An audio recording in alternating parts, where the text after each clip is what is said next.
Hello, everybody on Zoom. We will be starting.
I'm going to ask Mari.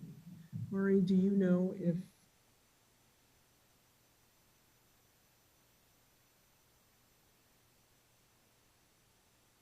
He's supposed to be. I didn't check with him today, but this was the one he said he could come to. But he said he could come to this one. So I'll keep watching and let you know if he appears. Okay. Jess is out there. Harden to be promoted. Jesse just said he would send him a quick message too. So.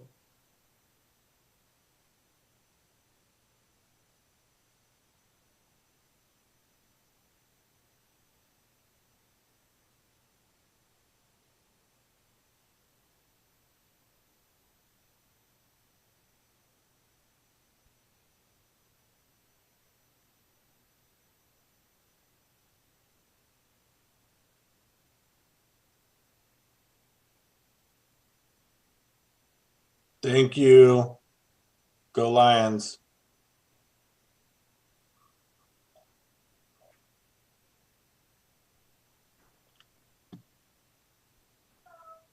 Blueberries.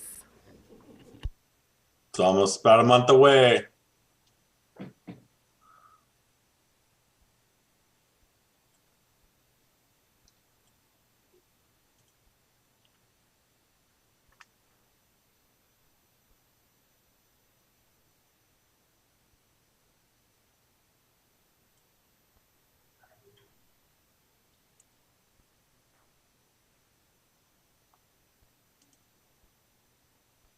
Hey, Jess. Hey, everyone. I'm going to be off camera. I'm not feeling too well, but I'm happy to be here and love the blueberries. Thanks for being here, Erica.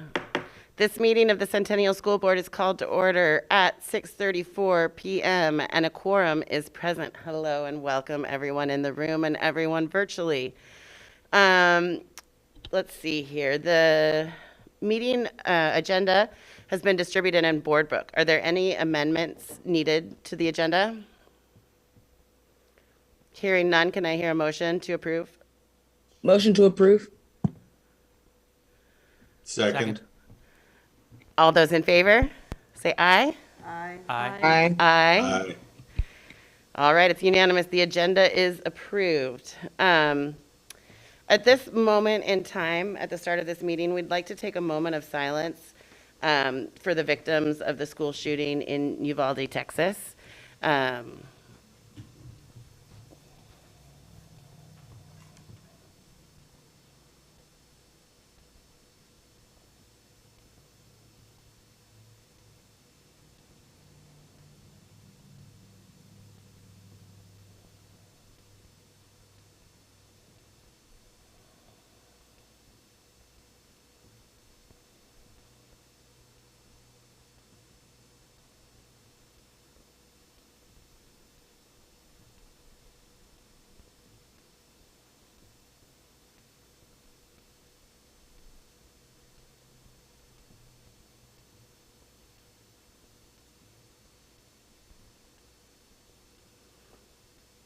Thank you.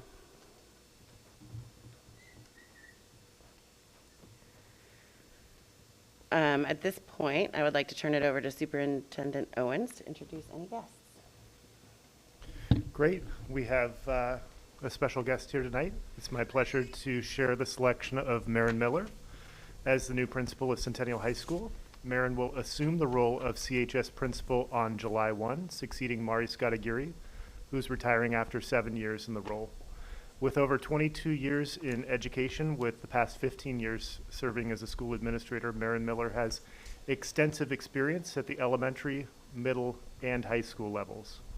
As the principal of Powell Butte Elementary, Marin's work has included developing collaborative instructional systems to increase literacy and math achievement, as well as enriching students' learning experiences through grant-funded building improvements, community gardens, and natural play areas. In addition, he led staff in developing strong community partnerships with over 55 organizations to support student growth through enrichment, after-school events, and parent and family language and racial affinity groups. Marin has a strong leadership presence in the Centennial School District, serving as an administrative representative on several committees, including license negotiations, bond management team, the Centennial School District Budget Committee, Student Engagement Leadership Group, Bond Oversight Committee, and the Centennial School District Equity Steering Committee.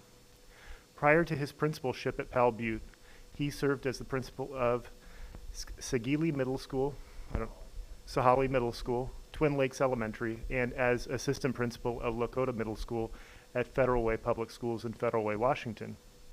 At the high school level, Marin completed his administrative internship and served as a graduation coordinator at Todd Beamer High School, also in Federal Way Public Schools. Former roles at the high school level include Distinguished Teacher, which is a hybrid position of Dean of Students and Instructional Coach, 9th through 12th grade Science Teacher, and Science Department Head, Summer School Coordinator, and Academy Facilitator for Math, Science, Health, and Fitness. Marin was also a 9th grade Math and Science teacher at the junior high level. Marin has a Bachelor of Science degree in Biology from Pacific Lutheran University and has a Master's degree in Teaching from City University. He's received the following administrative certifications: the COSA Oregon Professional License and Principal License, Washington State Professional Principal License, National Board Certification, Certified Facilitator, and he is currently pursuing a doctoral degree in education from Concordia University in Chicago. Marin is dedicated to providing rigorous and well-rounded learning experiences for students, including academics, extracurricular activities, athletics, clubs, and more. He and his family reside in the area and are actively involved in the Centennial community, including sports and community projects. In fact, I just ran into him on Powell Butte Hill this weekend as he was running. He looks forward to building upon community engagement and partnership efforts at Centennial High School to increase equitable outcomes for all students. Marin's excited to work with Mari, CHS staff, and community to ensure a smooth transition to Centennial High School, and we're confident that he brings the skills, experience, and leadership necessary to continue to lead Centennial High School forward in partnership with students, staff, families, and community. So please join me in congratulating Marin on his new leadership role. And so, Marin, if I've left anything for you to share, feel free to go ahead and do so. No, and thank you, Superintendent Owens. I am super excited to be taking over what is the flagship of this, of our school district. I wanted to also recognize Principal Scott Aguirre for the great work she has done for the last 7 years, continuing to grow the excellence in our on Centennial High School, and then also her steady hand on the tiller, especially through all the trauma, through the pandemic. And so I would not be able to be taken over at such a good place without her leadership. So I also wanted to take a moment to recognize her and all the work of the staff. I've been able to interview one-on-one transitions with over 60 of our Centennial High School staff and students. They're just excited. Last night there was the 8th grade, 9th grade transition night. It was full, being able to talk to the families.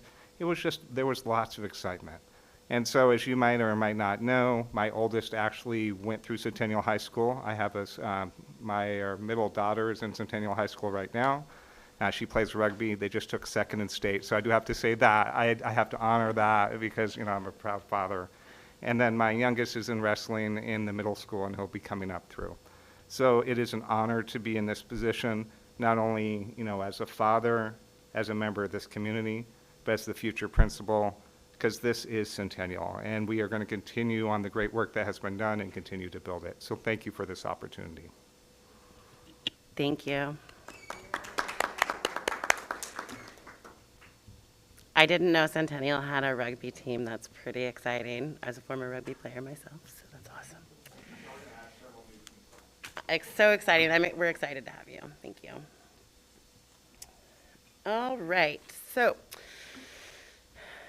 the previous meeting minutes were distributed in board book. Are there any corrections or amendments? Hearing none, can I have a motion to approve the minutes? Motion to approve. Second.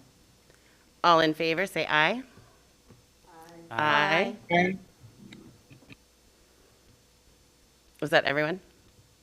Excellent. It's unanimous. The minutes will be approved as presented. Next up is public forum, which I don't believe there are any. Is that anything for today? No. Thank you. We will move on quickly to item 5, reports. And the first report that we have today is from our student representative, Jessie Fonseca. Before you get started, we just wanted to really thank you from all of us for your dedication over the year. The information that you've shared about what's going on in the high school has been really tremendous. And so we, as a board, we got you a little gift. Thank you so much. To celebrate you. Yeah, it means a lot.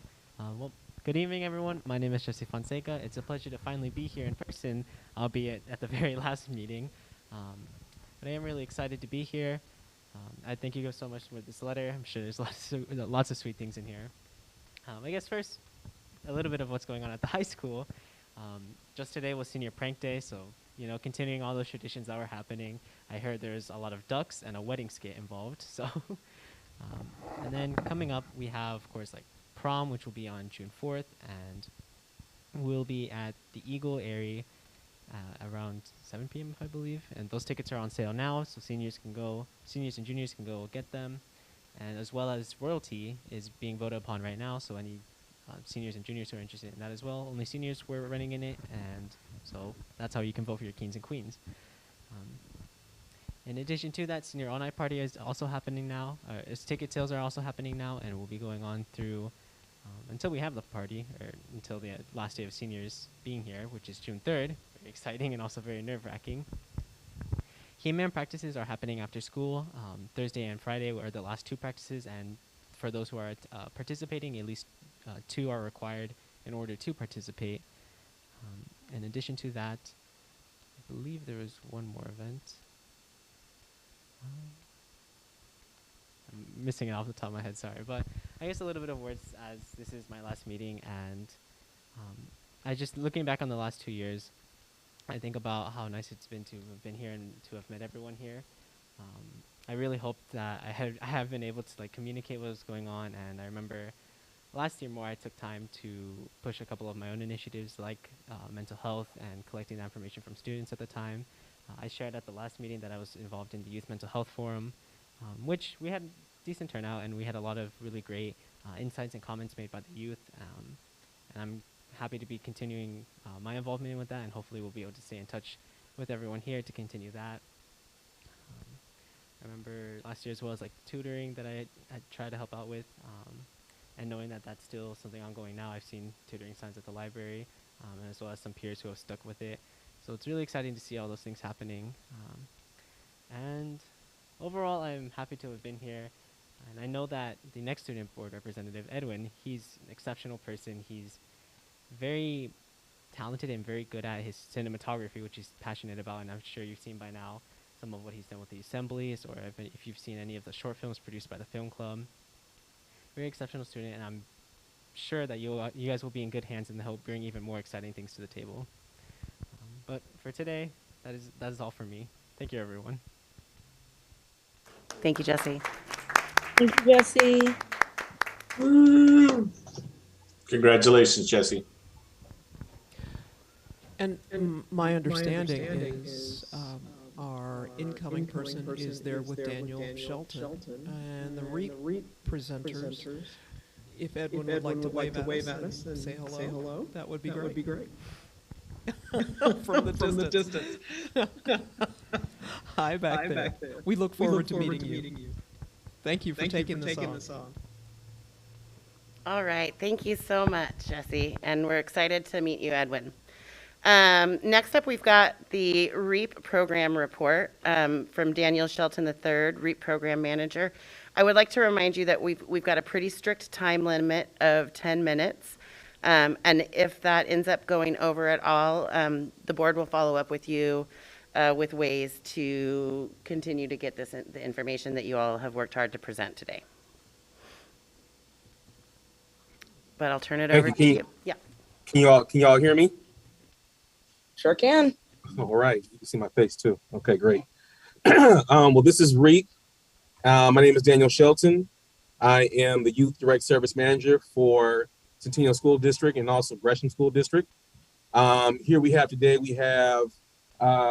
Leif Olson, who is at Oliver. We have Andy Messaquai, who is at Park Lane. We have Brittany Howard, who is at Oliver as well. And we have Andrew Roundtree, who was also at CMS. And then the other two coordinators right now have transitioned. We have one is part-time at CHS. Going forward, our mission and vision is to proactively ignite, elevate, and engage the next wave of leaders for the future now. And then we also have a short video, which is about 4 to 5 minutes long. And then the presenters, again, it should take only about a minute apiece. And I wanted to present this video to you all and then go from there.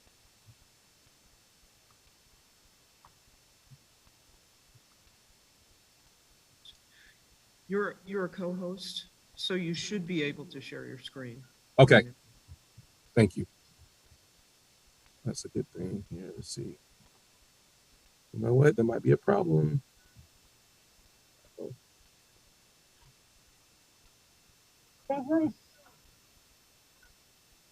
Can you all see it on this? No, you probably can't see it on there. Oh, this is not what I wanted to do. Tell you what, we're going to bypass that for now because we don't have that much time. And what we'll do is we'll pivot back to it if we need to another time. But because of the way it's set up on this computer and the other computer I have, it's going to be too complicated and take a little time to get it all set up. So my apologies for that. So Daniel, Yes, can you email a link to us? I sure can. I can do that. I'll email a link to and you we'll all. play it from our end. Okay, I can do that.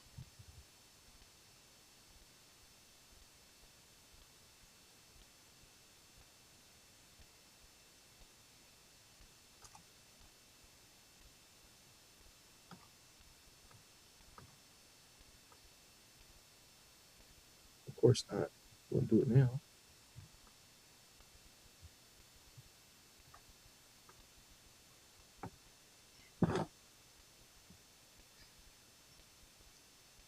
Will you be able to share your PowerPoint or? I can share my PowerPoint. Yeah, my PowerPoint should have been able to come up to the screen with everybody. I'll share. I shared it with you, Miss Jordan, and I have it. You have it there in your on your computer. If you're able to share that with everyone else, because I don't know who I'll be sharing it with, but there's a link or someone I can send it to. I can do it now. Is there a link in the PowerPoint for the video? Yes, all that will get there. All that the video and also the slides will also all come to you. Okay. So as a matter of fact, you have it. You should have it. I emailed it to our tech person. Okay. Brian, and he will be able to share it, I believe. Okay.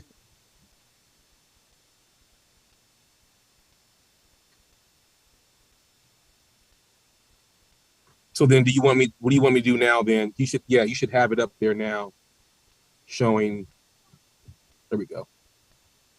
There we go. Okay. There's the video. There we go. They really do empower students to have that confidence and to know that we're able of doing things. They have a strong vision around leadership and student voice being important to creating the conditions we need to change and improve schools now in the moment. REAP is a really important partner in that connection between kids and policy, between what's happening at the school level and what's happening at the policy tables. We have authentic and natural leaders, and REAP creates the conditions for It's a problem. You got a problem. Schools now in the moment. REAP is a really important partner in that connection between kids and policy, between what's happening at the school level and what's happening at the policy tables. We have authentic and natural leaders, and REAP creates the conditions for them to be able to understand what leadership looks like, sounds like, feels like in relationships to their community. REAP is a multicultural youth leadership program, and we focus on student voice, leadership, cooperative management, which is conflict resolution, but also entrepreneurship as well. It's an organization that seeks to empower and elevate the voice of our young people today. The concept of the organization was from our CEO and founder, Lavelle Thomas, who had a vision to, in fact, organize a leadership conference for students. And from that emerged REAP as an organization. I'm one of those kind of people that, I kind of look a little bit further than where we are. And when I was in high school, of course, we had high gang violence. And so I was talking to a friend, I said, one day, we have to come back and create some type of mentorship program that can give strength to, particularly at that particular time, African-American students, and focusing on them and making sure that they can succeed where they are. And so from there, we thought, hey, we need to not only elevate student voice, but we need to elevate all student voices, no matter what particular color, background they are, who they are, what country they come from, neighborhood they come from. All student voices need to be elevated. And so from that, we decided, to take REAP into the schools. And now, as we have embarked upon 20 years of direct service to our community, REAP currently provides school partnerships across 8 different school districts in the Portland metro area, across 4 counties. I think the ability for REAP to be able to go into more and more school districts really shows that the model is working, and now it has the opportunity to flourish and to spread. REAP does an excellent job at learning how to build relationships with these young people, meeting young people where they are at and not where you want them to be, I think is where REAP has a superpower. One thing is critical to, I think, personal and social development is affirmation and creating context for affirmation.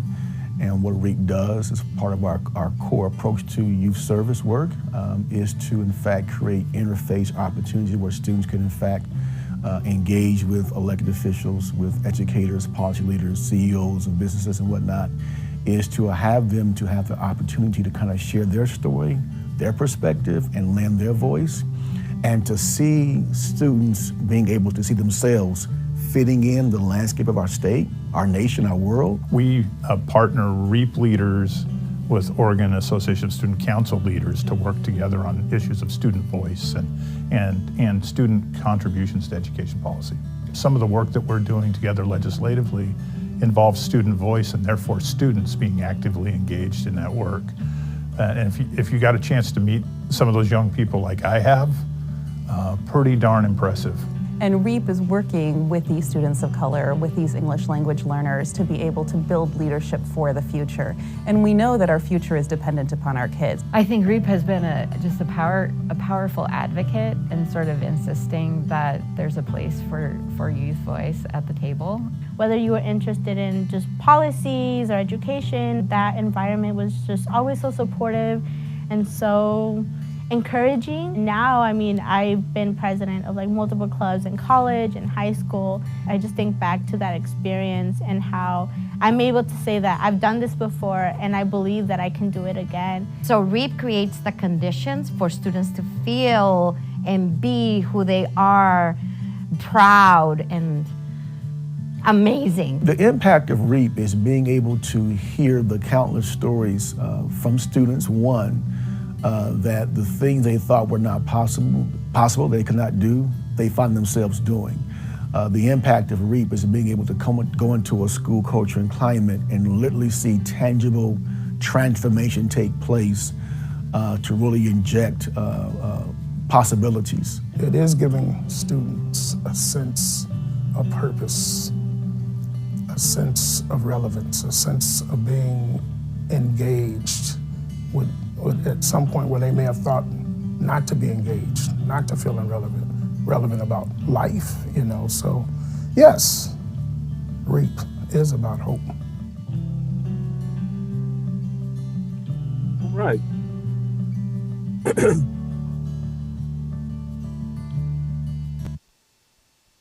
Thank you. So if I have just but a few minutes left, I just want to go ahead and just introduce our students, as well as showing you slide. Students served at CSD. CHS has served 39 students total in enrollment with REAP. CMS has 72 total students through our Reflections program. Park Lane, also Reflections, has 24 total students in the program. And Oliver Elementary has 20 students total in the Reflections program. And of course, the length of CSD through REAP partnership has been 7 years. So on that point, I want to move to have Edwin speak on his impact with REAP and give about a minute just to go ahead and speak on his impact of what REAP has been for him. Hello, everyone. My name is Edwin. I'm a junior at Centennial High School, and I was introduced to REAP years ago at CMS and private school. Daniel, we're struggling to hear Edwin. Oh, struggling to hear Edwin? Okay. Yeah, I'll move you up here. I'll move you up this way. Let's do it this way. There you go. Are we good now? Yep. All right, as I was saying, I was introduced to REAP about 5 years ago at CMS. I was coming from a private school where I wasn't really involved in the community as much. And I think REAP just exposed me to all the opportunities and such a strong sense of community. And truly, if it wasn't for REAP, I would not be accepting the position of being CHS's new representative. You know, they really encouraged me to be a leader and be a representative for my peers. And honestly, REAP has just helped me so much in helping me find what I want to do and where I want to be.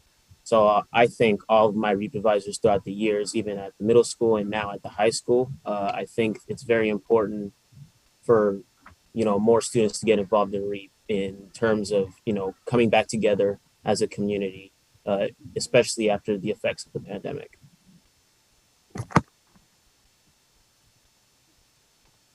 Hi, my name is Anissa McGowan. I'm currently a senior at Centennial High School. And I joined the RAPE program my freshman year. I went to Centennial Middle School only my 8th grade year. So once I joined RAPE my senior, or not my senior year, my freshman year, I definitely made a lot more friends in the RAPE room. And I had a lot of help from Daniel and Damien throughout my 4 years at Centennial High School.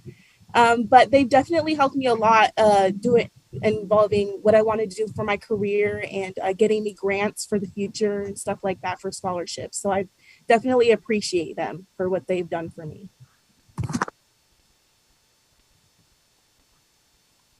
Hi, my name is Julius, and I'm a student at Parkland Elementary. I've been with REAP for 3 years now, and REAP has involved me to become more respectful and better leader on my peers. Also, REAP has allowed me to express my feelings and handle my emotions a lot better. Hi, my name's Nakaya. I'm an 8th grader. Hi, my name's Nakaya. I'm an 8th grader, and REAP has encouraged me to like do a lot better and get my grades up and do my work. And REAP also helps me with like a lot of expressing myself and being like a lot better in a leader.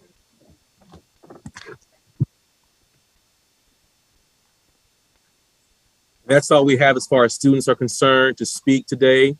As you can see, we do have staff that are behind them as well, and family that are here today. But if there's any questions, and I know the time frame is very short, but if there's any questions, we can answer them. If not, we thank you for allowing us to be a part of this. We are grateful that Edwin is here, and Ed will be a part of the CHS family still for next year as well. And if there's any questions you have for me later on,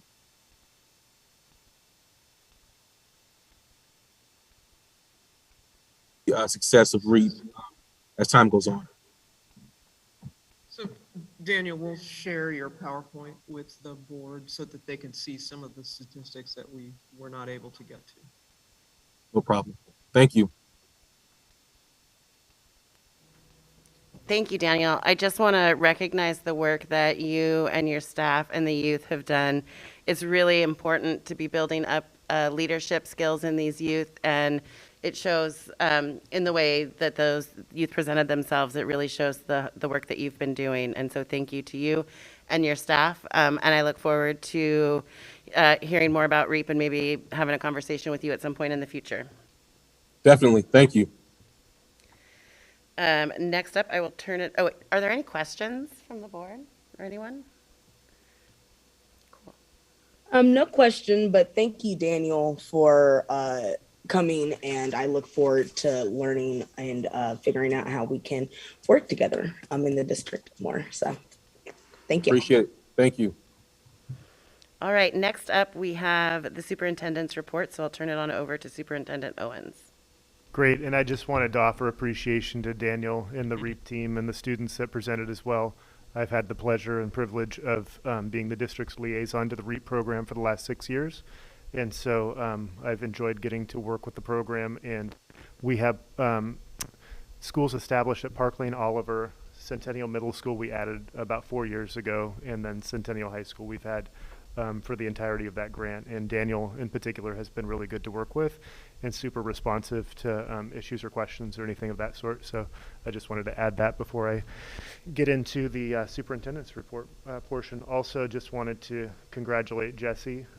Thank you for being here in person on the last meeting.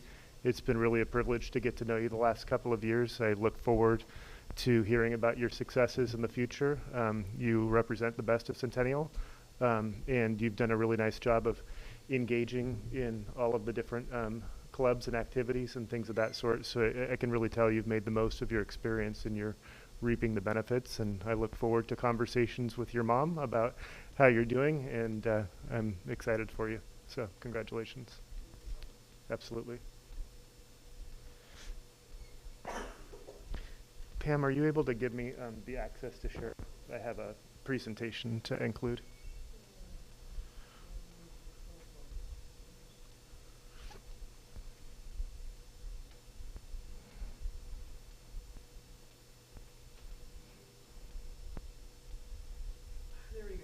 Thank you.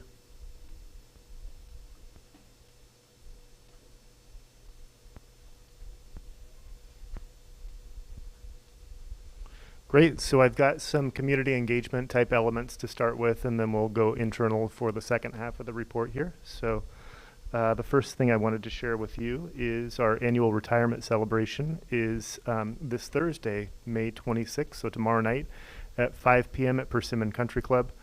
You should have received a calendar invitation recently from Dr. Katsuda and her assistant, Tammy Varel. Board members are invited to attend, and I hope to see some of you there. This is an opportunity to share our appreciation for Centennial educators who have committed their career to the service of Centennial students. Next Friday, June 3rd, Powell Butte and community partner DePave will be hosting a grand opening at the Powell Butte Elementary Nature Playground. Pam Jordan has sent board members a calendar invitation in case you're interested in attending, and I've already seen that some of you have indicated that you will. As you can see, and this might be what it looked like when Jesse attended on the left, a little before and after picture, but you can see what it looked like on the left and then what they've transformed the space into on the right. For a little context and background, right before the pandemic shut down, Powell Butte Elementary teamed up with nonprofit DePave and to transform unused, cracked, and crumbling asphalt parking lot into a nature space. The new area includes native plants, a learning circle, pathways, and even a play space for the students with musical instruments. And in fact, Principal Miller, if you have 30 seconds to give a little bit more detail, it's at your current school, so I figured I'd let you have the chance to share. Yeah, this is a great example of what you could do with a partnership and including community into the schools. DePave is not only working with us to finish up this project, but has now started 2 other projects within our school district. Through this project, we've had literally hundreds of community members, students, staff, and families help do everything from remove parts of the parking lot to planting trees. We just had about 30 different families, students that came out and helped us weed the area to make sure that it is beautiful and ready for the grand opening. And it's just really cool to see the pride that's being taken place. And you can't see it in this picture, but when you come over, and I definitely want to invite you to this grand opening, you'll see a mural that one of our local artists painted on the side of the school. Our students actually submitted their artwork. So when you go over there, I challenge you to look for the different elements. And every one of our students had some sort of part in actually creating this mural, and the artist put it all together. And so it's just to see that pride, and if you ask some of our students, they'll actually point out what different parts they help contribute to the mural. And so that pride that is taken into that community with those community partnerships, to me, shows what Centennial is about. So it's a very proud, definitely want to invite you over. Thank you, Principal Miller. This spring, Centennial schools are hosting a variety of community events to welcome students, families to the schools, some of which have not been in the schools since the 2020 pandemic shutdown. Each school is hosting at least one event, which is dual-purposed as part of our comprehensive boundary adjustment transition process to welcome students who are transitioning schools in the fall of 2022 and to allow them and their families to become familiar with their new school. These events feature a school tour, information about the school, and other fun activities. Last night I had the chance to visit open houses at Centennial High School and Butler Creek Elementary, and then last Thursday I had the opportunity to attend events at Pleasant Valley and Powell Butte Elementaries.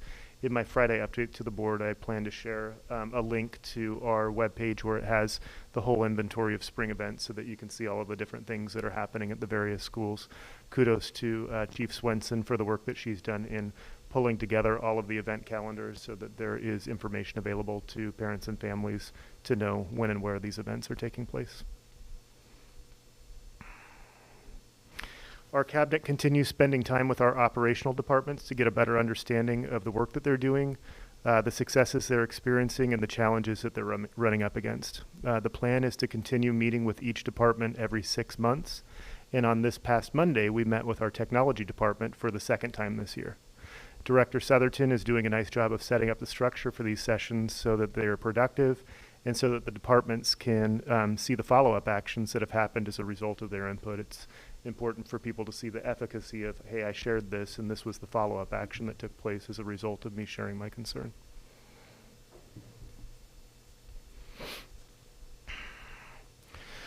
This past week, I was in touch with the Oregon Department of Education regarding the possibility of a waiver from state instructional time requirements. While most schools and levels are meeting instructional time requirements, there are 2 spots where we are slightly below the state minimum requirements by about 1/3 of 1 day. These are Pal Butte 4th through 6th grades and high school seniors. The reason that we're below minimum instructional time in those places is because of inclement weather. And at Pal Butte, there was a pivot to short-term distance learning during the Omicron wave in January. And for seniors, more instructional time is required at that grade level. And traditionally, seniors dismiss earlier in the spring because of graduation. I'll be working on a waiver letter to propose to the State Board of Education here shortly. Should the waiver not be granted, the other possibility is to mark ourselves out of compliance with Division 22 standards. So there's a couple of options that we can pursue. Of course, another option would be to add time to the end of the school year. However, for a variety of reasons, and unless you disagree, I don't see that as a viable option. Finally, there was a request at the last board meeting to learn more about the decline of enrollment at the high school level. Centennial High School Principal Mari Scottagiri has had the chance to collect some information, and I'll turn it over to her to share some of this information with you. Thank you, Superintendent Owens and directors. The first thing I looked at was what's happened in the past, and I did not include the 2 pandemic years because during the pandemic we were not allowed to 10-day drop students, which made for strange enrollment numbers. But I have the October 1 numbers and the May 1 numbers for comparison purposes. I did not use September because at the beginning of September there are some students that have moved during the summer and we don't know that yet. So this early September numbers are more amorphous, but the October 1 numbers are pretty solid. So you can see that in 2016, we lost about 100 students. In 2017, it looks like 60. In 2018, it's almost 130 students. In 2019, it's a smaller number, 90, 64, like 75 students plus 78. And then in 2022, it's about 180 students. Let's say, yes, I have that right. This is a breakdown. This is pulling the numbers directly from Synergy. And our Synergy updates are, we update when people leave, but when we get information later on, which we often do, that like somebody will be a 10-day drop or something, and then we find out that they moved to Washington or Arizona or something. And that information later on, when we update that they're in Washington or someplace and that they moved to another state, that tends to lag a little and people clean up that kind of data periodically. So I'll go through what I pulled from Synergy. And then I will, I do have I found an update on the 10-day drops just today. I'd been able to crunch numbers on the 10-day drops from more recent data. But in the course of this year, I didn't include the Synergy data. There's a little bit that's, because people can leave multiple times during the year and they can come back multiple times during the year.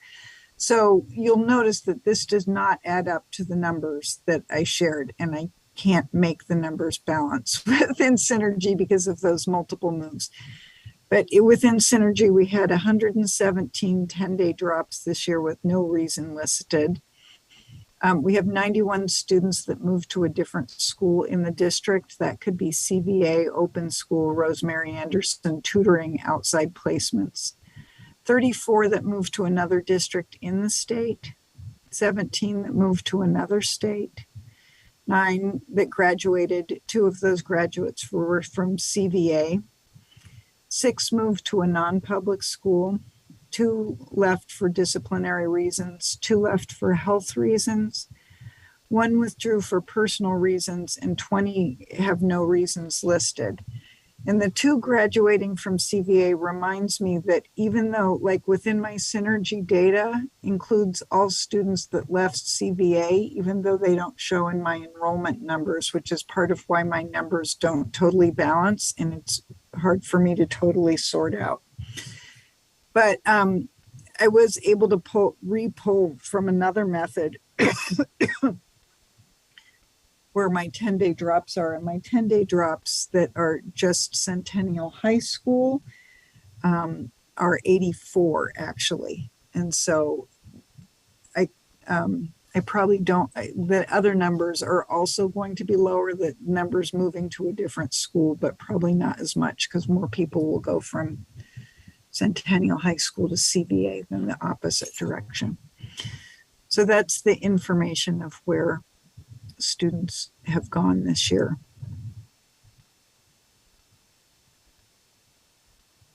Great, thank you, Principal Scott Aguirre. So with that, welcome any questions or comments you have about that particular item or other items that were shared, and that concludes my superintendent's report.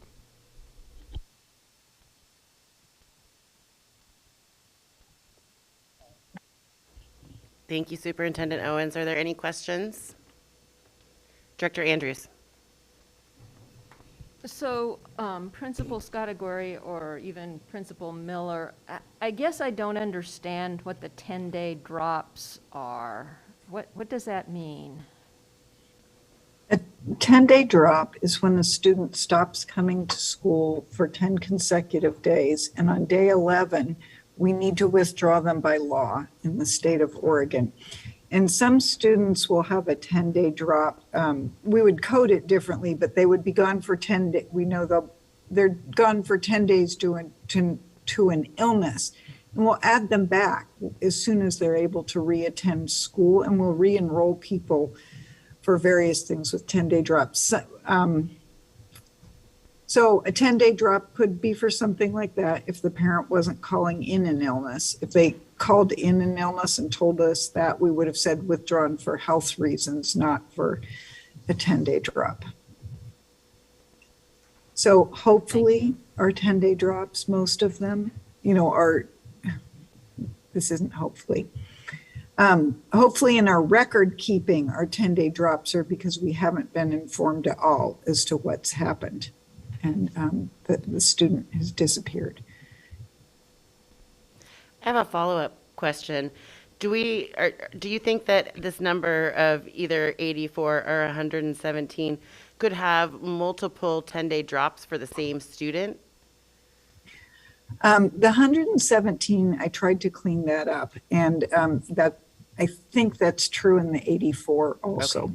Thank you. Okay.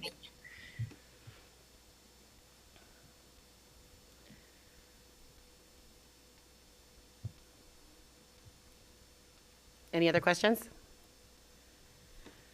I think that this isn't necessarily a question to be answered now, but I'm really curious to know, is there any district follow-up after a 10-day drop, reaching out to families or whatever?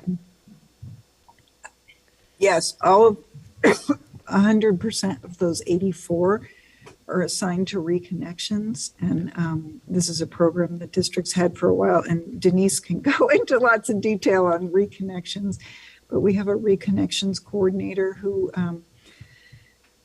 follows up with these students and contacts them, gets them sometimes re-enrolls them directly in Centennial High School. She might find that they need a different situation. She might help them figure out the pathway to something like a GED, or I feel like I haven't sent students there recently. I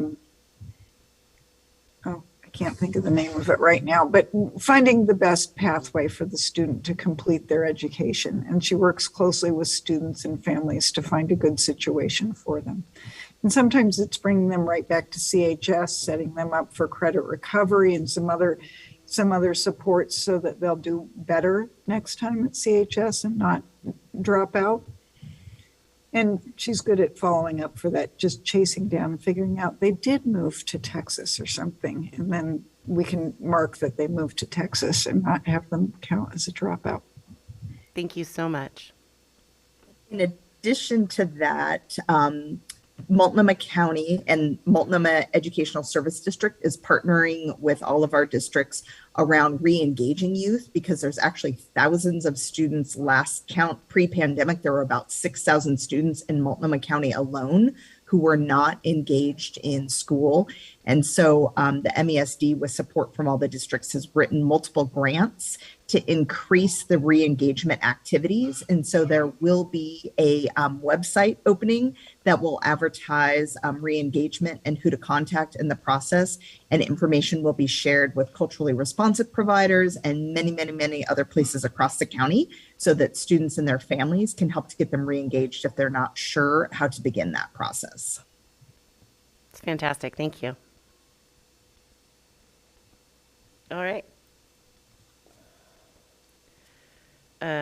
Next up, would you like to introduce the next report? Yes, absolutely. So this is normally on our agenda listed as, sorry, I just saw Denise and I skipped a number. Fine, so let me back up. Centennial Virtual Academy report. So for this, we've got Maureen Callahan, our Director of Curriculum and Student Learning, and Jenny Lucas, who is our Centennial Virtual Academy principal. She's also our Curriculum and Student Learning Administrator, so she has a lot of hats that she wears as well.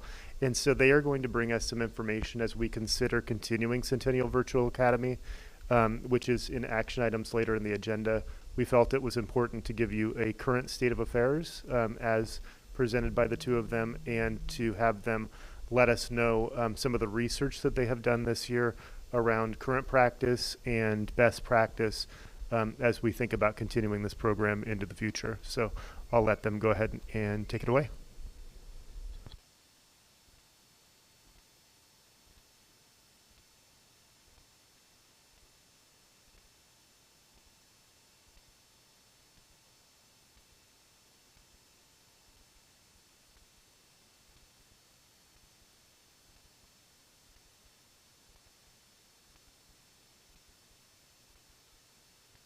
Got it. Thank you, Paul.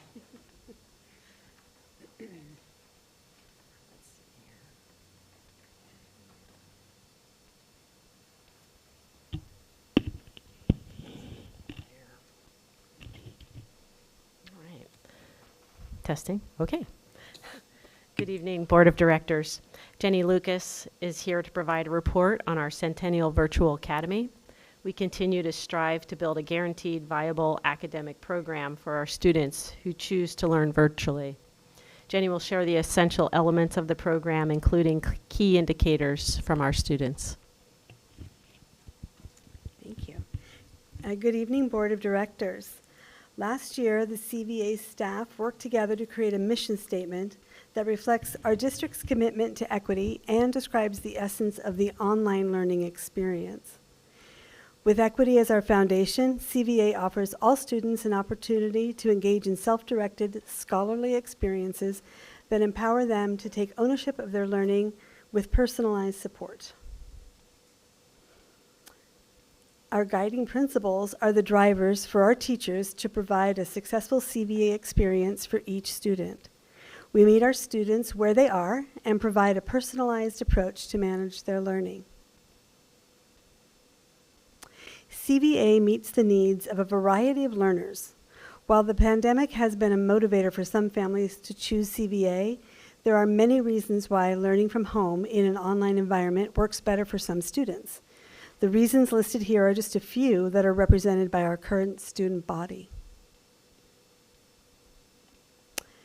We have been monitoring our impact on students and their families during these first 2 years, and will continue to collect data that informs us of our impact on student learning. We are also collaborating with our brick and mortar schools to reflect on the effectiveness of our partnerships and plan forward to continually improve our students' learning experiences. At CVA, students work through the Edgenuity platform at their own pace and have a flexible schedule. Teachers help students and families determine a schedule that works best for them and supports them to navigate the platform successfully. At the elementary level, a parent or another responsible adult acts as the student's learning coach. Teachers support these learning coaches and students through regularly scheduled meetings. Students are also invited to join Zoom sessions for academic support, community building, and shared learning experiences. We also offer a hybrid option in which students can attend school on ground part of the time. This is a particularly popular option at the high school level. Students take certain courses on ground and others from home online. The numbers on the left of this table represent our current student body. And as you can see on this table, our attendance has increased for the majority of our students from last year to this year. Our teachers and our counselor have worked hard to support students to engage in their learning every day. Elementary and middle courses continue throughout the year, as they do in our brick and mortar schools, and spiral through the standards so that students have many opportunities to practice and show mastery of standards. At the high school level, we do track course completion rates. At this time, 75% of our high school students are on track for course completion. We are currently identifying students who can complete unfinished courses during summer school. Last year, just over 74% of our seniors graduated. Most of them graduated on time in June, and some were able to graduate after having the summer to complete unfinished courses. At this time, 66% of our seniors are on track to graduate on time. Those that are behind are receiving intensive support to complete their courses. Summer school will be offered again this year for students who are not able to graduate in June. All of the students receiving intensive support have transferred into CVA this year. Half have transferred to CVA from CHS between February and May. Many of these students struggle to stay engaged in an on-ground learning environment. Of the 10 seniors who are receiving intensive support, we are confident that an additional 4 students will graduate on time, and about half of the remaining students should finish by the end of the summer. Those who do not finish by the end of the summer will be given the opportunity to come back in the fall as a fifth-year senior. As we plan for next year, we want to ensure that our program is supporting all students to be successful. We will continue to refine our processes and communication to guarantee that students' needs are successfully met.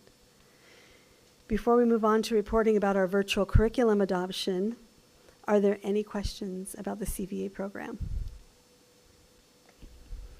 Thank you very much. At this point, I'll open it up to any questions from the board. Yes, Director Shields. A question and a comment. What I appreciate about the Virtual Academy is the flexibility. And I have a granddaughter who, if she didn't have CVA, would have left the district because of other commitments that she's pursuing in athletics. So that's important that she is still maintained here and is looking forward to high school and the hybrid environment. So I'm really interested to hear how we might be looking at that, or even maybe expanding it, because we do know it's not just personal interests, as in with my granddaughter, but sometimes it's family. I can't be at school when I may have other family obligations, or helping my family for work, or other things that may just be something that I'm impacted by. So this virtual concept is very interesting to me in terms of how it could support our students. So whatever you could provide in additional information about that, or how we, even if, I don't know if it's a bad word or not, but marketing that instead of having students leave us because, you know, they feel that they just can't get it all done.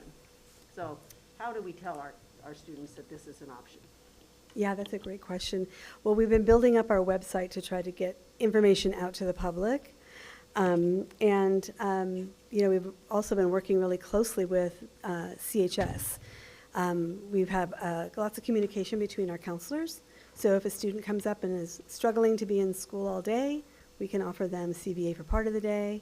Sometimes there's a student who's behind in a course and they want to stay on track at CHS and can take that course they're behind in through CVA. We have a number of students who are also working full-time, and they get work credit as an elective. Mo, do you have anything else to add to that? I would just say, too, that the hybrid in particular, we know there's further development to have, and that is work that we'll do over the summer with our high school colleagues. Excellent. Pam, Director Pam, Jordan, I have no way of noticing if our colleagues online are raising their hands or anything. So I would appreciate if there's anybody. Great. Great. Director Harden. Yeah, thank you. I did have a couple questions. The first one is, how do you break up the different grade levels for all the kids? Is there a different teacher for each grade? That's a really great question. It depends upon the level the students are at. So at the elementary level, we have 3 teachers, and they do a couple of different things. As grading teachers, they grade specific grade level content. So one teacher may grade K1, another teacher grades 2, 3, the other one's 4, 5.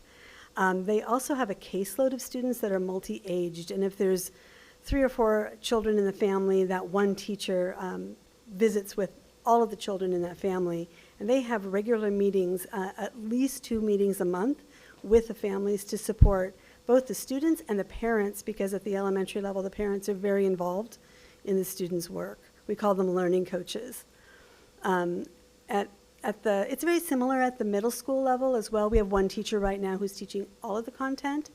And then at the high school, we have 2.3 teachers, and they each teach the courses that they are endorsed for. And keep in mind also, this is an independent, self-paced program, so most of the learning is coming from the platform, and the teachers are there as a support. They may provide a little tutoring, and they're really helping the students navigate the program. I hope that answers your question.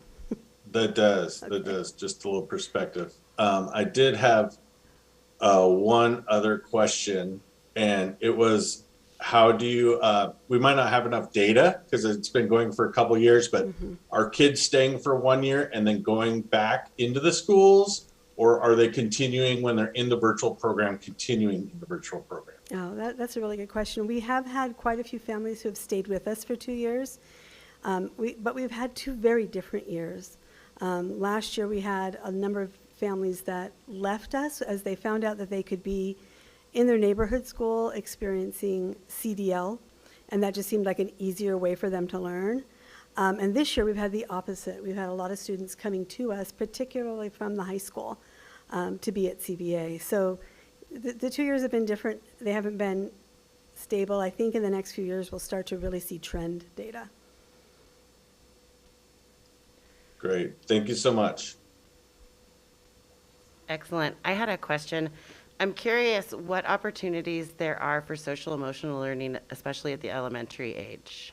Oh, yeah, that's a great question, and we've been really concerned about that. So we do offer live Zoom sessions for students to come and join a teacher for social emotional learning. We've also offered a hybrid option for elementary students. We haven't had a lot take advantage of that, but they can go to their neighborhood school for library, for PE, for music. So that's another area that we can look to expand. That's great. Yeah. And then it sounds like it's very self-directed within this platform, but is there any expectation of like like a certain expectation or hours of one-on-one with a teacher, or is that all, is it all on the platform? It's pretty much all on the platform, but our Great. teachers are pretty involved and stay in touch with our students to make sure they're getting what they need. Excellent. Yeah. Thank you. Mm-hmm. Any other questions out there? Excellent. Okay, so the second part of our presentation is around the curriculum adoption for CVA. Oregon Department of Education stated last fall of this year that any district with a virtual program must have a board-approved curriculum in order to be in compliance with Division 22. The state did not have a pre-approved list of curriculum materials, which they typically do, which means that we had to go through an independent adoption process. We still use a state scoring system to ensure that the materials are quality. What happened this year, our local ESD, along with Clackamas ESD, supported all of our districts by facilitating an adoption process where the ESDs collectively reviewed the viable curriculums and then shared those back out with districts, which really allowed us to stay focused on the instructional piece, but also really look at the work and the comparison between the curriculums to ensure that we were selecting one that best fits Centennial. Jenny will share more about the details of that process. All right, thank you. So Multnomah and Clackamas ESD supported the local districts in digital independent adoption processes by contracting educators from the region from 18 different districts to complete the ODE adoption material scoring rubrics. We actually had some CVA teachers who joined in on that. And the curriculums that were reviewed include our curriculum, Edgenuity, Apex, FlexPoint, and Stride. The strengths of the Edgenuity curriculum really reflected our standards-aligned rigorous lessons and activities that applied to the virtual learning environment. Most of the challenges were due to the independent nature of the self-paced online learning. So our CVA teachers are addressing these challenges by providing specific feedback to students and inviting students to Zoom sessions for interactive learning opportunities, in addition to utilizing some supplemental materials and resources as needed. Edgenuity really is a good fit for CVA for a variety of reasons. The courses meet the demands of our state standards and offer flexibility in terms of course customization and features that allow access to content in a variety of ways. This is a list of Oregon school districts and that show that we're in good company. 65% of the 197 school districts in Oregon use Edgenuity. And this chart shows a mean pre-lesson to post-lesson growth for Oregon students who engage in the Edgenuity platform.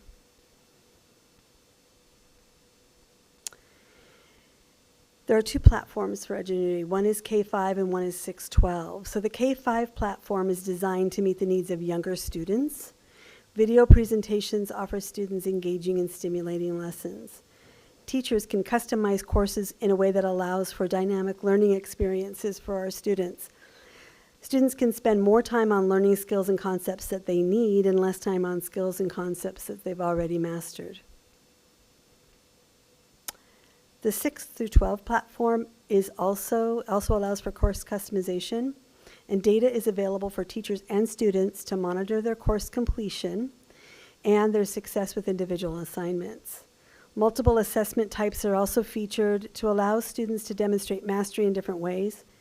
Teachers can use the information on the platform to understand challenges that specific students are experiencing and provide them with specific feedback for improvement. We gathered input from our CVA families, and this shows that an overall comfort level with the Edgenuity platform for both students and parents, indicating that it's a user-friendly platform and that students are learning their course content at an appropriate pace. Are there any questions?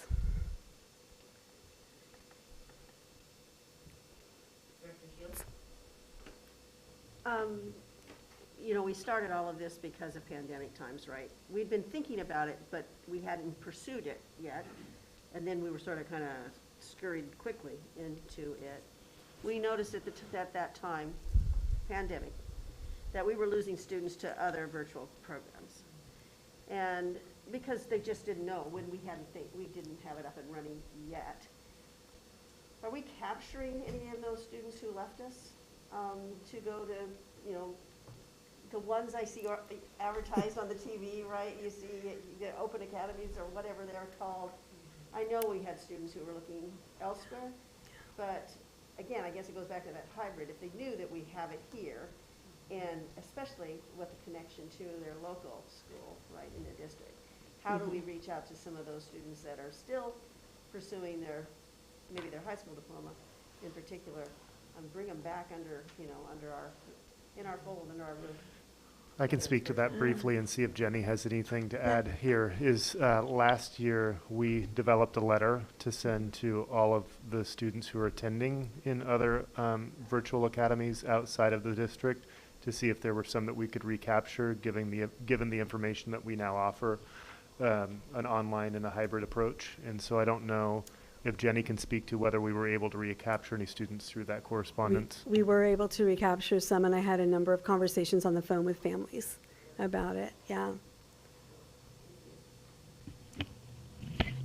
Would you like specific numbers? We can come back with that or share that with you. Not so much interested in that. I'm interested in the fact that we continue to have that kind of communication because things change in people's lives. Yep. So I may not need a virtual academy now, but I may need it in the future. Or I may have been in the virtual academy and don't even know about these other options. And just the way that we communicate. I think the district has been doing a really good job of communicating. But little blurbs just specific to, because I don't want you to be second class, so to speak. I don't know quite how to say that, right? You're just as important to the mission of educating our students as any other brick and mortar school that we have. And the flexibility that you offer our students and our families is incredibly important. And what we're striving to do is meet their needs as they present them and keep them informed about what their choices can be. I teach online. I like teaching online. There's some real challenges to it, but I know it can be well done. I really like the fact that you're working with a platform that is used amongst a lot of different districts, because that does say as students come to us, there'd be some continuity and understanding of the curriculum. So there's a lot of really good stuff here that I'm really excited about. I just think if we can continue to communicate, whether it's through the superintendent's reports or other ways, to everybody, and not just our virtual students right now, just everybody, because we don't know what is impacting our students or our families' lives at this moment, and that they would have this opportunity to come forward and say, this maybe would save us and keep us here, because that's the goal. I appreciate that, Director Shields, and it just really is a testament to these are all of our kids, and we really want to stand up a quality education program. Thank you. Go ahead, Ed. If there aren't any other questions, I was going to close, but that's your job. If there's no other questions, we will close. I just want to thank you for your time, and we will return later under new business, recommending continuation of the program as well as approval of our adoption. Thank you. Thank you.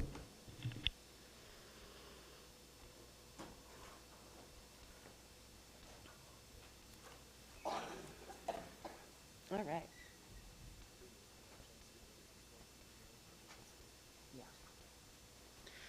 At this point in time, I would like to let you know, Jesse, that you're welcome to go. You don't have to stay for the rest of the meeting. You're totally welcome to stay and hang out, but you might have other things that you should be doing with your time. So I'll let you make that choice.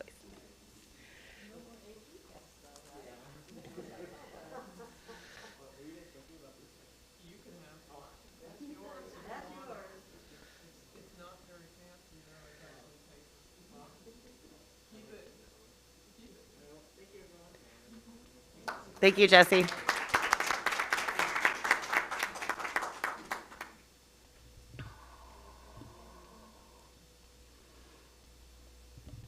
Excellent. Superintendent Owens, would you like to address introduce? I got it. There we go. Thank you. So this next report is what I was referencing earlier. It has traditionally been known as the counseling report, but counseling is one portion of an overall system that we have to support student social and emotional needs. And so we've rounded this presentation out to be the multi-tiered systems of support and expanded mental health supports report. And Denise Wright, our Director of Student Services, who is out of the state but here with us virtually, is going to present this report to us tonight. Good evening, everyone. It's great to see you virtually. I gotta love this technology that we can all be together, but be in several different places at the same time. So this evening, we have several things that we are going to be finding out about. And as a part of today's session, there will be an opportunity for you all to develop or deepen your understanding of the Centennial multi-tiered systems of support framework and expectations. And then this is also an opportunity to connect this information and these understandings to goals that the district has, student outcomes, as well as funding, et cetera. This work is deeply connected to our Destination 2023 work. And as you can see with the key priorities, effective systems is one of the sections. And underneath that, one of the strategies that we use is our multi-tiered systems of support. So this evening, you'll have more information after we're finished about how that fits into the overall district system and what we hope to change for students. So this year, as our district-wide MTSS group has been getting together, we've really been having conversations about where we've been and where we're heading. As a part of where we've been, this is work that as a district we've been working on for years and years and years. And throughout all the time that we've been working on it, it's really adaptive work. It's really iterative. It's not anything that's static, and it does change over time. And part of why it changes over time is we learn more about our students and we learn better how to support students within systems. And all of that takes time to make sure that staff have the information that they have.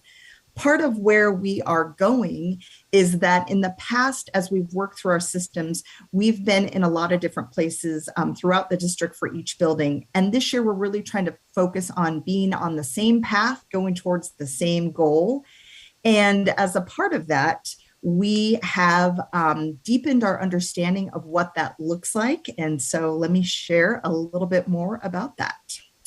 So as you can see for Centennial, our MTSS system is integrated and it strives to serve all students. We want them to receive high quality instruction, support, enrichment, and intervention. We focus on attendance, social emotional learning, and academics, which encompasses grades and credits and the use of assessments. Our integrated MTSS framework explicitly recognizes that academics, social emotional learning needs, and attendance are all inextricably interconnected. We can't just look at one part of this without trying to deeper understand another part of our system. All of this work is then layered on top of our school safety and prevention systems, as well as mental health processes. So all of those are represented on the leaves around the outside. And then you can also see for us that equity is an amazingly integral part of all aspects of our system. Within our MTSS framework, we have the green circle around the outside represents tier 1, which is core, and that is supposed to be differentiated, universally designed, and culturally relevant classroom instruction that's based on standards for all students. So each and every one of our students in Centennial should benefit from core instruction. The yellow circle towards the middle represents tier 2 supports or strategic, which is really looking at instruction, interventions, enrichment, and support for groups of students so that we can reinforce, enhance, and accelerate the instruction that's been provided in the core. And then tier 3, which is that smaller circle in the middle, is really intensive level individual supports and instructions for students to help accelerate or replace or remediate skills. All of this also is supported by teaming at the building levels. So having tier 1 teams, tier 2 teams, tier 3 teams. We also need really good data and reports to help fuel teams' conversations and determine where to go next with student supports as well as professional development. It also helps to guide determining instruction and intervention that's needed.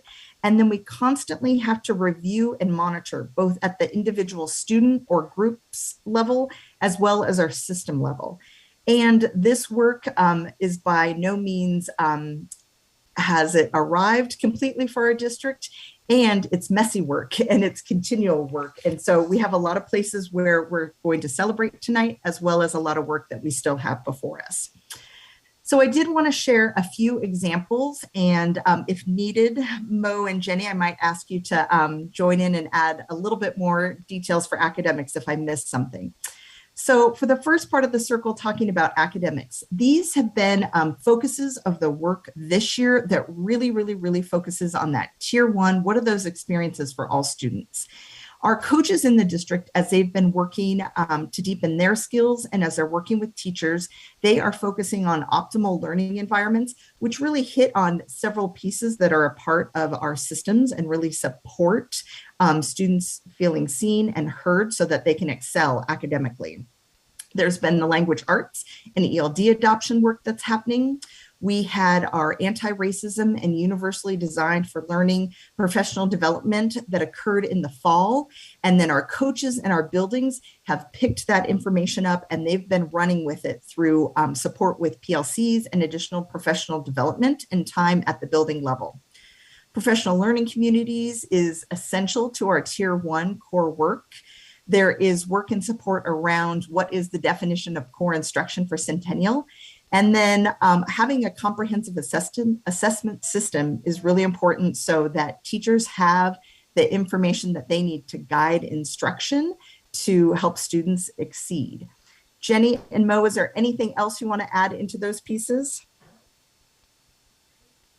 Hi, Denise. Thank you. Yes. I would just add that each and every one of these are complex, and they are the key ingredients for success and for learning, and that many of these we continue to hone and continue to better understand, and it will take a couple, 2-3 years for us to really develop that to be effective, for the all 6 of those to work in unison. And so it's really exciting work that we're doing right now for the future. Anything you want to add? No, that was perfect. Thank you so much. Additional specific work that's been in development around this is our focus on attendance. And prior to the pandemic, we had extensive district-wide and building-wide efforts around attendance. This year, it's been a tricky place to be in conversations around attendance because there's been such information and such a focus on making sure that students stayed home if they were ill or displaying symptoms, and as individuals are getting used to being back. And so we have a lot of work to do in this area. And as we go into next school year, we will have a renewed focus on attendance and engagement for students. Social emotional learning has been a focus throughout the pandemic, prior to the pandemic, and this year as well. And you can see there's many pieces that we focus on here. And the focus on care and connection and relationships has been messaging and supports from the Oregon Department of Education, as well as from the district. Students and staff spending time connecting with each other has been really critical. And we've learned a lot, I think, across the year on how to do that. Ways that happens is during morning meetings in some buildings.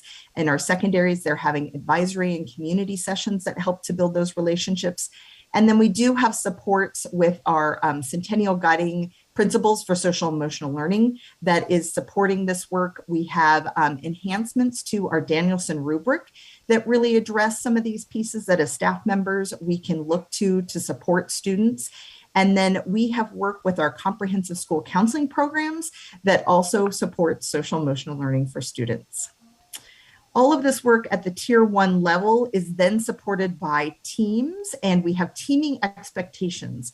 So throughout this year, we've met 4 times district-wide with all of our Tier 1 teams from across the district and really focused on the aspects of what it means to be a Tier 1 team.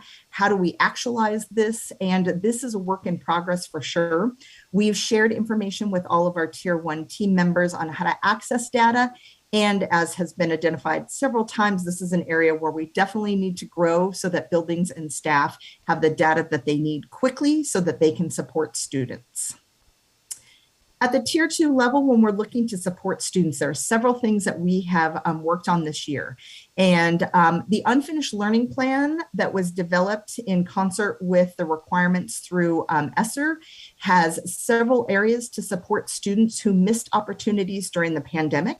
So that is supporting groups of students.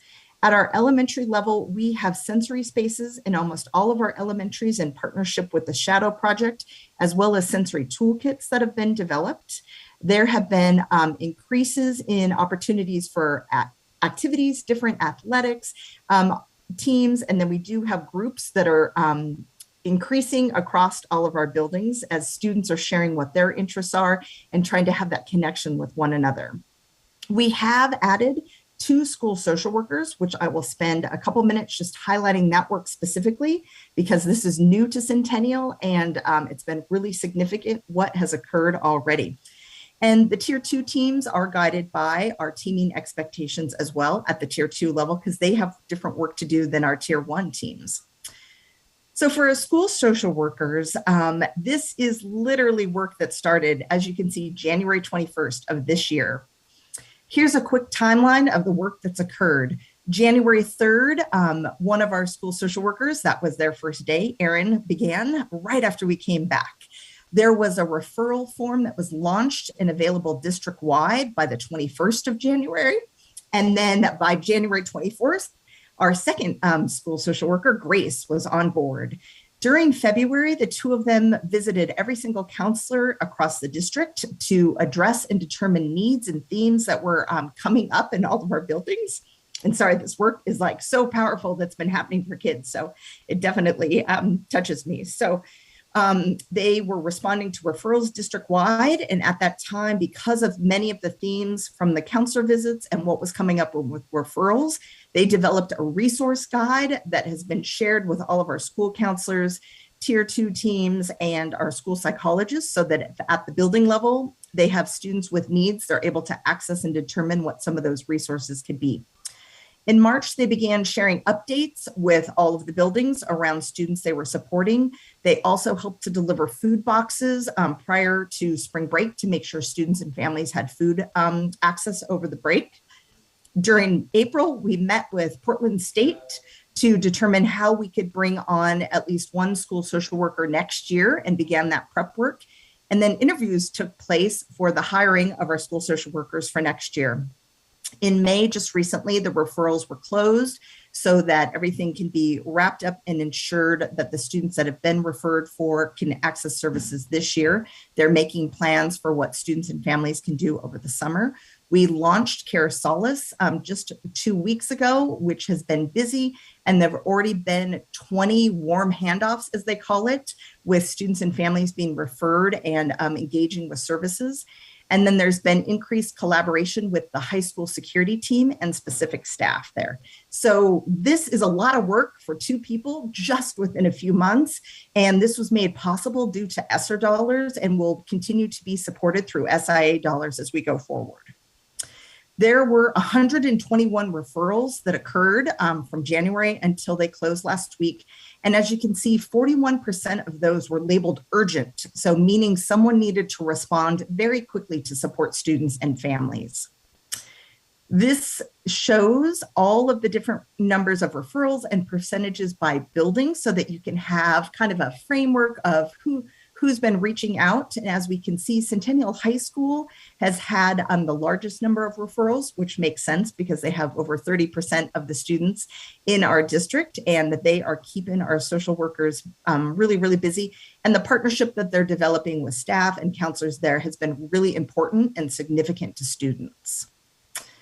You can also see here that 74% of the referrals that have been put in include concerns for mental health, and 49% of those referrals indicated a need for resources. So the resources could be food, they could be housing, it could be beds, which there was a family that did not have beds, and the social workers in a partnership with Sun were able to provide those beds.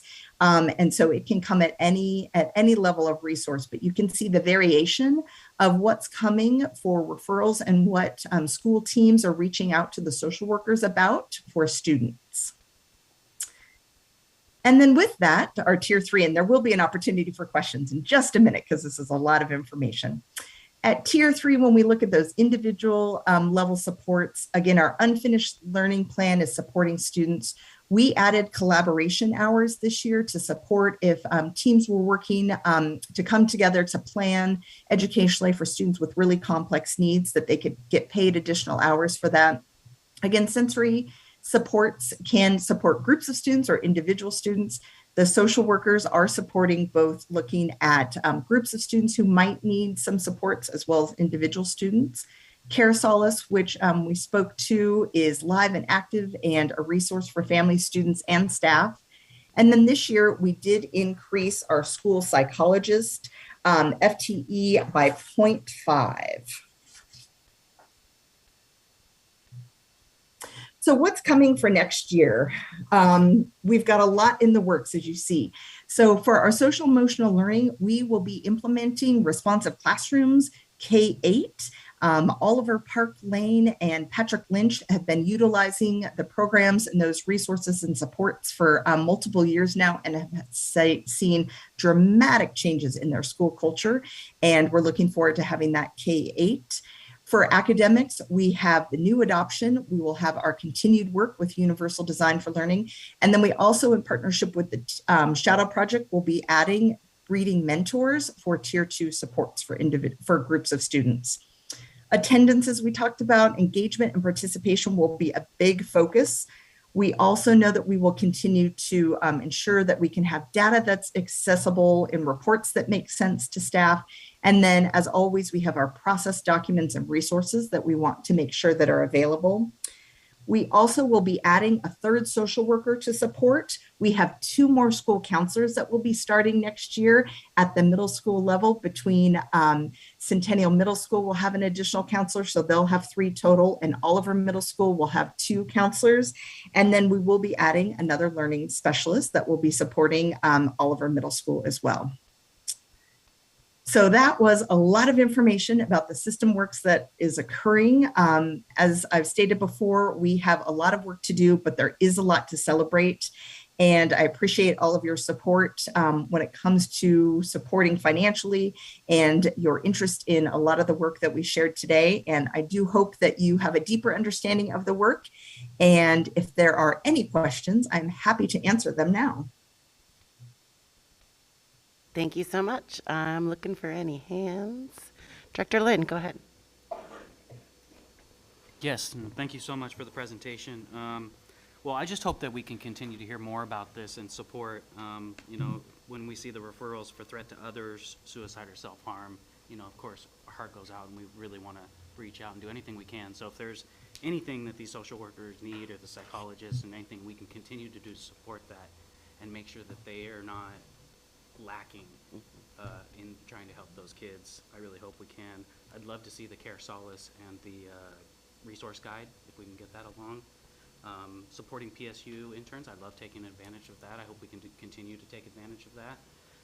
And then continue to hopefully look for state and federal dollars to support a lot of these activities, because I know I hear a lot, and I just hope we are maximizing the amount that we can pull in from those other sources. Thank you. Thank you, Director Lynn. Looking online to see if there's any hands out there. No? Any more in-house? No? I did have one question. Is CVA included in the teamings, like the building teamings? You guys are fit in there somewhere? Perfect. Anything else? Denise, thank you so much. Your report was really helpful. I loved how you outlined goals for us at the beginning and reminded us at the end what we were doing, and it just it really tracked. And so I also just want to say that at one of the school events that I went to for one of my youth, I did get to meet and talk to one of the school social workers, and I am just so excited to have these staff with us on board, and I can't wait to see the impact that they're going to continue to have on our district. So thank you all for making that happen. I appreciate all of your time tonight, and I would say that the work that our school counselors do, our school social workers, our school psychologists, and all of our school staff do on behalf of students is really amazing, and I'm very thankful to have them here. So I just wanted to add just appreciation for the report, Denise. I think you did a really good job of laying out this. I think the concept of broadening it beyond just a counseling report into the multi-tiered systems of support and how counseling is an aspect, a critically important aspect, but an aspect of an overall system and structure to support students. And then obviously you can see just with the scope of work here, it takes a lot of vision, design, implementation, strategy, resource, and Denise has put a lot of time, energy, passion, and support behind this. And you know that she's involved in so much other stuff with COVID, with special education and so forth. And so we just were able to post a position, I think it was today, for a multi-tiered systems of support coordinator position to help shepherd this particular scope of work, because it's so important and it's so complex. And so it really deserves its own dedicated support. So I just wanted to offer and share that piece, and again, express appreciation for Director Wright for the work that she's done of getting this stood up. Yes, thank you.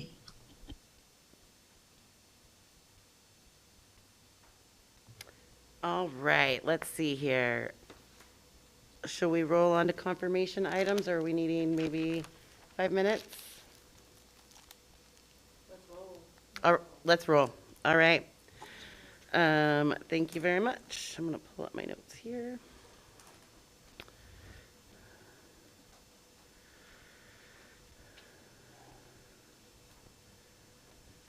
All right, so you've all had a chance to look at the confirmation items. Can I have a motion to approve those en masse?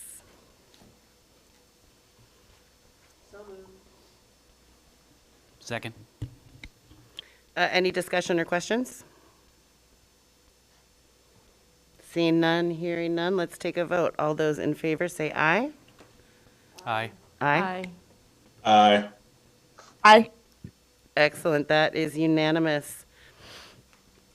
Moving on to board action items. First, we'll start with old business. Is there any? No, fantastic. We're just rolling right along. Next up is new business. So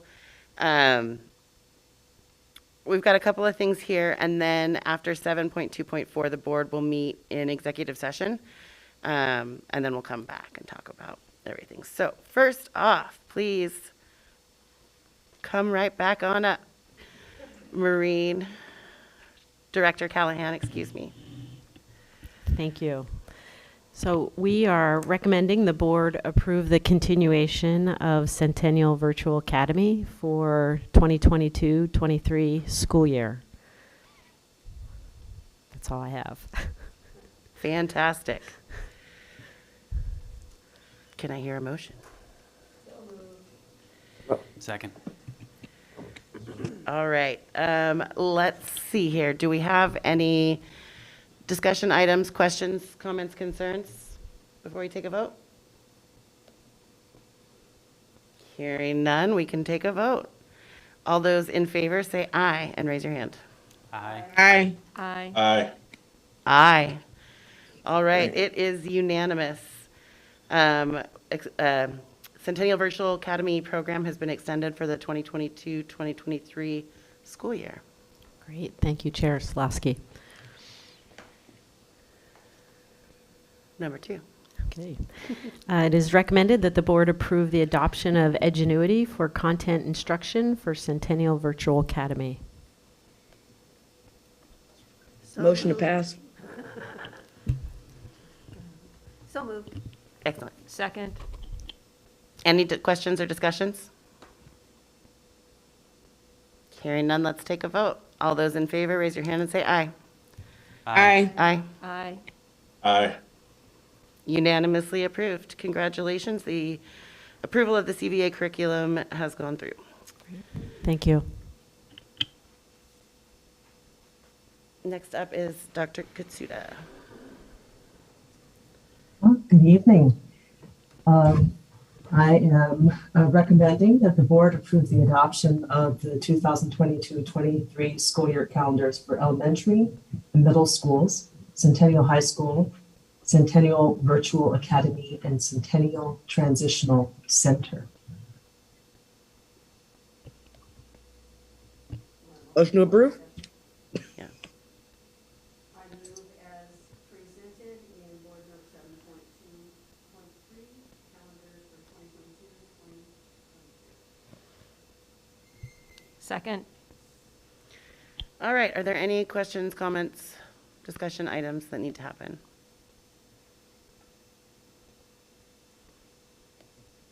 Please. I hope this isn't totally off base, is this where we would discuss maybe people should have election day off? I think that's, Superintendent Owens, is this the right time, or is this completely out of left field? I would say if that was a consideration that we want to incorporate into the calendar, we'd want to kind of factor it in for a future year. Gotcha. Yeah. I think too that, while I appreciate that, I think that the coordination would also have to happen so that maybe parents and stuff could have the day off so that, you know. Can't wait for everybody. I know. And nothing will Well, ever happen. and, you know, when it's vote by mail, I guess I don't see the relevance of having election day off. Because typically, at least in my case, I've voted before election day. So the idea of having election day off, I think, is so that you can go to the polls and vote. And we don't have that option really. No. Excellent. All right. So, any other questions, comments? Let's go ahead and take a vote. All those in favor of adopting the CSD school calendar, raise your hand, say aye. Aye. Aye. Aye. Aye. Excuse me.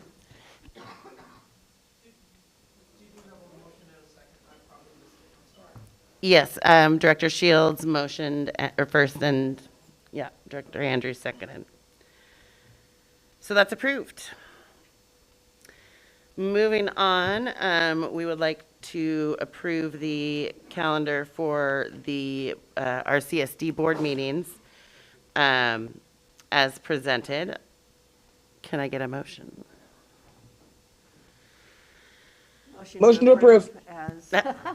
As presented. Go, Erica. Motion second. Yeah, we do have some discussion on this topic. Would you like to lead that off? Yeah, I just wanted to point out a couple of things, and maybe Executive Assistant Jordan can share a little bit as well. As we look at the dates here, you see that the July 20th date is a little bit out further in July than we normally have done before. The reason is that when the doodle poll was conducted to see who was available, early July dates weren't working for some board members, and so that date seemed to work better for most. Would you agree with that? Yeah. And so what that also creates, and this is for the board's consideration, is it creates a board meeting desert between June 8th and July 20th. So you've got basically a 6-week stretch without a board meeting. I had some discussion with Director Southerton this week about, hey, how does that affect the work that you're doing to not have accessibility to the board for a stretch that long? And he was referencing some of the, and I'm going to point to the microphone, some of the projects that are coming up. So I'll let him speak just briefly to some of the things that we might want to think about. And so the point I'm going to get to is we might want to consider a second meeting this month in 2 weeks on the 20th for us to have an interim board meeting for some of the things that are coming down the pike. Yeah, thank you, Superintendent Owen. So we do have some bond projects that are out for bid currently, and we expect them to come back after the June 8th meeting, or the cutoff for June 8th agenda items that we'd like to have approved before the end of the month so that we could schedule the work, secure the materials, and get those done. As you know, there's a lot of competition for resources and contractors and projects and things right now. We also have the athletic sports complex strategic plan that should be coming back shortly. And so again, that would be a board action potentially to approve moving forward with aspects of that plan and preparing a bid document, going down further design work, and then having things available to put out for bid and continue the process and the work that's being done on there. In addition, we have student fees, we have school menu prices, meal prices, which are subject to USDA approval or not of continuation of free meals. We're hoping for some legislative action, at the national level, but that may not happen until later time. So just a variety of issues that are going on. We would appreciate the support of the board, if needed, to convene for a second session either at the end of June or earlier in July as schedules permitted. And if the full board couldn't be there, but a quorum could, and that was supported by the board, that's also another option, but of course it's up to you all. Thank you. So what I would offer as a part of this discussion is if that is something that the board thinks is valuable as recommended by the administration, you may want to consider an amended recommendation to add, and I looked, the date's the 22nd of June, a second June meeting 2 weeks after the 8th for the purpose of not only that, but then we'll also have screened board applicants for the open board vacancy position on the 8th, and that would provide you time to interview and potentially seat somebody for the July 20th board meeting. But again, just for your consideration as you think about this motion. Thank you very much. Director Shields. So your suggestion is that we would amend the calendar to include the June 22nd date? More So- specifically, you would amend this year's calendar, which isn't reflected here, but you'd make a. just, Oh, okay, so we amend this year's calendar, because that, everything July forward is next year's calendar. So, Correct, okay, fiscal year. So it's just, it's one or the other. I pulled out my phone because that's my brain, where my calendar is, and so I could only talk to that.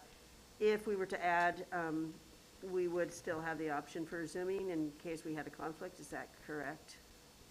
Just 100%. those, just because. Yeah. Okay, thank you. So wait a minute, then we would need a different motion, because the motion that we're discussing is the motion for next year, but we would then need to have a motion to approve. You could either have an amended motion or a separate motion.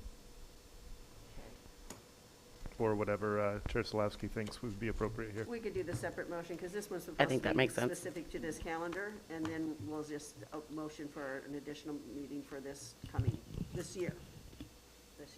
Thank you, Director Shields. I do have an additional question, though, about Please. next year's calendar.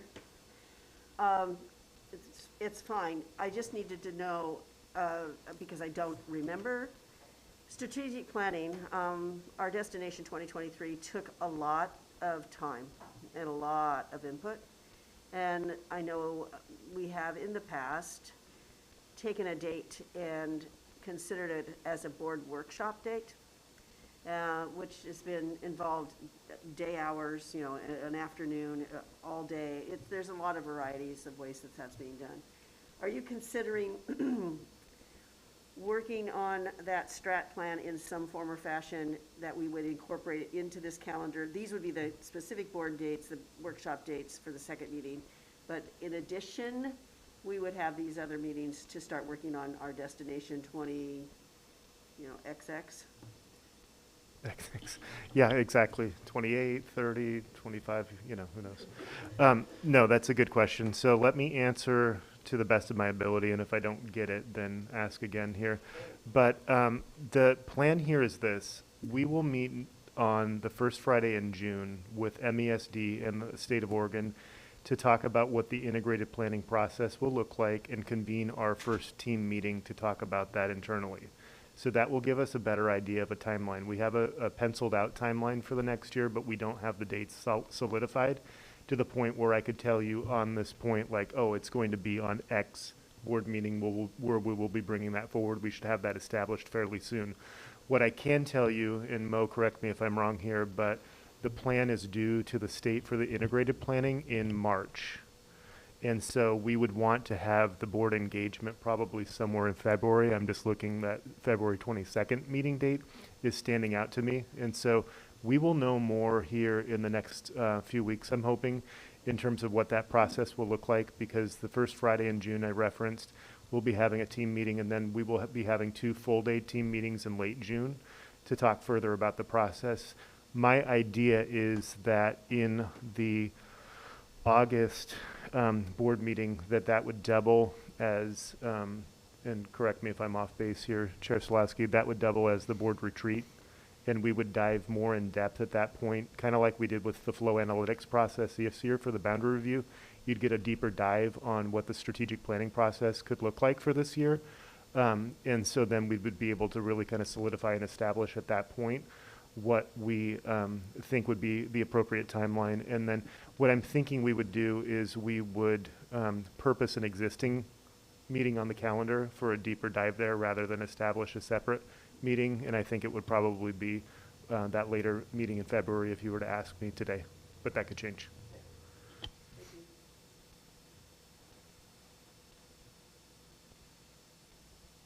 Excellent. Oh, yes. Director Anders. Different question.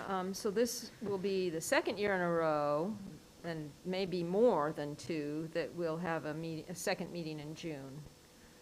There always seems to be things at the end of the school year. Next year, we will probably see some board members rolling off. I mean, there'll be an election for, I think, at least 4 of our board positions. Then there'll be new board members coming on in July of 2023. So are we all okay with just saying on this schedule that there's only going to be 1 meeting in June next year and then rolling with it if we think we need a second meeting, or should we schedule the second meeting and then cancel it? What is the better way to approach that issue? I'll tell you my thoughts. I think that if we schedule the meeting, we'll fill it. And if we don't schedule it now, there's a chance that maybe we won't. But I don't know if anybody else has any other thoughts. Well, one of the things that we tend to do at the last meeting of the year is celebrate the board members who are leaving. And that, at least last year, as I recall, it was questionable. Well, should we be supporting on the first meeting in June, or do we wait until their last meet?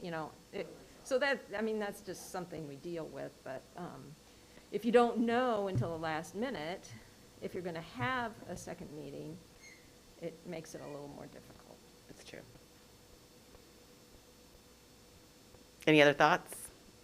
Just has his hand up. Excellent. Director Harden, please. Hi, everybody. I think we will have plenty of content for a second meeting in June.